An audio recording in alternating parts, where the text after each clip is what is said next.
Hello everyone, Nana Lucile back again with another chapter from our Bible story book, My First Message. This week, as I promised, we were going to talk about a man named Elijah.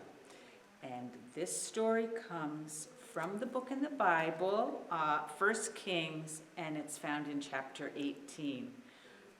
This particular chapter is called Elijah and the Prophets of Baal. And here we have the picture, and you're going to see this man. This is Elijah, and this man, he's the king, and his name is Ahab. And I'll just give you a little hint. King Ahab wasn't the best king ever in God's eyes. All right, there was drought in Israel. The drought was now in its third year. God's word came to Elijah. The message was, go and present yourself to King Ahab. I'm about to make it rain on the country. And if you don't know what a drought is, that's when there's not enough water and there hasn't been enough rain. So for 3 years there had not been enough rain, and now God tells Elijah to go and tell the king there's going to be rain. The moment that Ahab saw Elijah, he said, "So it's you, you old troublemaker." And Elijah said, "It's not I who has caused trouble in Israel, but you. You have dumped God's ways and commands, and you've run off after the local gods, the Baals. Here's what I want you to do.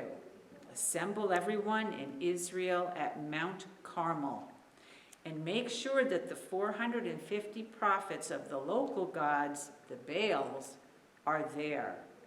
So King Ahab called together everyone in Israel, especially the prophets of Baal, to Mount Carmel. We've got a little note on the side. Baal is the name of a false god or gods that many unbelievers worshipped. And then there's a little question on this page. Audrey loves questions. That's my granddaughter, if she's watching. Having no rain for 3 years was really King Ahab's fault. Why? They weren't obeying what God wanted them to do. Here we have the next page with pictures for what is coming next. So you can see you've got a crowd of people, you've got Elijah, and let's find out what happens next. Elijah challenged the people when they all got to Mount Carmel. He said, "How long are you going to sit on the fence? If God is the real God, follow him. If the Baals are the real gods, then follow them. Make up your minds." Nobody said a word. Nobody made a move. Then Elijah said, "I'm the only prophet of God left in Israel, and there are 450 prophets of Baal. Let the Baal prophets bring up 2 oxen. Let them pick one, butcher it, and lay it out on an altar on firewood, but don't light the fire. I'll take the other ox, cut it up, and lay it on the wood, and I won't light a fire either. Then you pray to your gods, and I'll pray to the one true God, and the God who answers with fire will prove to be, in fact, the true God." And all the people agreed. They said, "That's a good plan. We'll do it." Here's a little question on this page, Audrey, who's watching from home. Elijah accused the people of sitting on the fence. What do you think that means? Can you imagine really, truly sitting on a fence? Well, if you can imagine that, you've got one leg on one side and one leg on the other side. Which way are you going to go? This way or that way? So that's what he meant. You got to decide. Put both of your feet on one side of the fence and go that way, or both of your feet on this side and go that way. Okay, here we are.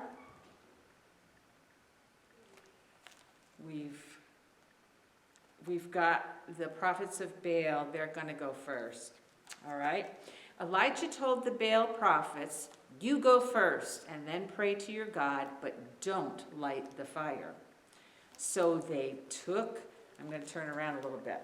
So they took the ox he had given them, prepared it for the altar, and then they prayed to Baal.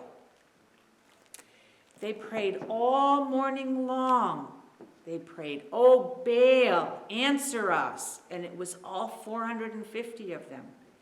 But nothing happened. All morning long, they went on and on and on. Baal, answer us. Baal, answer us.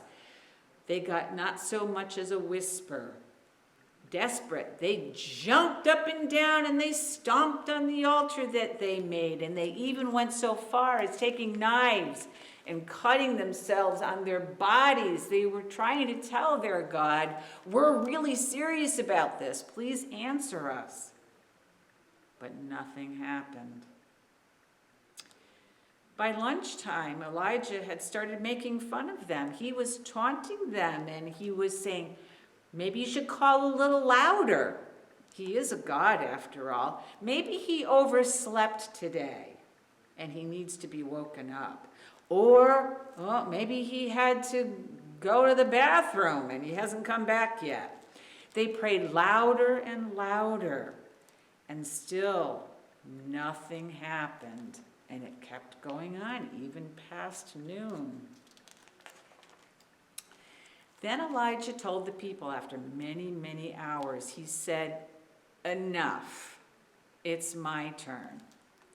Gather around.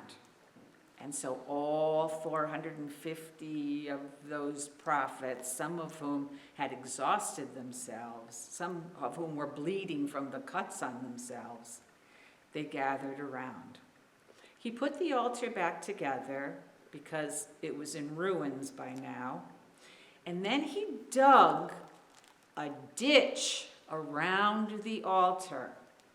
He laid firewood on the altar and he cut up the ox. He put it on the wood.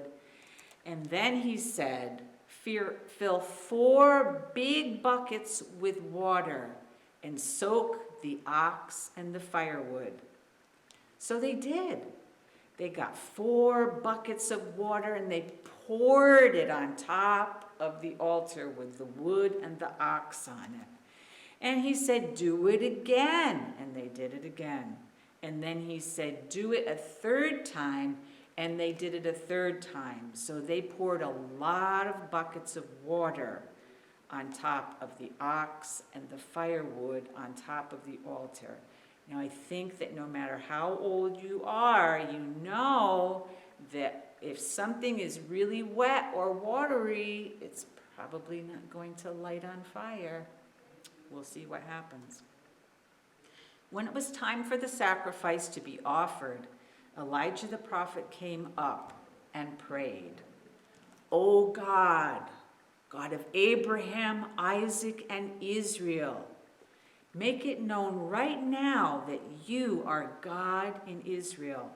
Answer me, God. Oh, answer me and reveal to this people that you are God, the one true God. And immediately fire from God fell, and it burned up the offering of the ox, the wood, the stones, the dirt, and even the water in the ditch. All the people saw it happen, and they fell on their faces in worship. And they said, God is the true God. God is the true God. And here, if we look closely, you can see the fire from God coming down and burning up everything on that altar. Now we come to the last part of our chapter, pray. Do you believe God is the one true God like Elijah did? And if you do, tell him so. You just tell him, dear God, I believe that you are the one true God, and that is a way to worship God. And then live. I talked about what the word drought means. You could look it up in the dictionary. It means a long period of time without rain. So what our book is telling us to do is watch the weather and see when it's going to rain in your neighborhood. And when it does rain, thank God for that rain. He is the creator. He made the rain. And in this case, he was with Elijah. He showed who he was, and he will bring rain down on the nation of Israel. Next week, we're again going to talk about Elijah. He hears a quiet voice. So come back next week and learn more about Elijah. Thanks for joining me today. Have a great Sunday.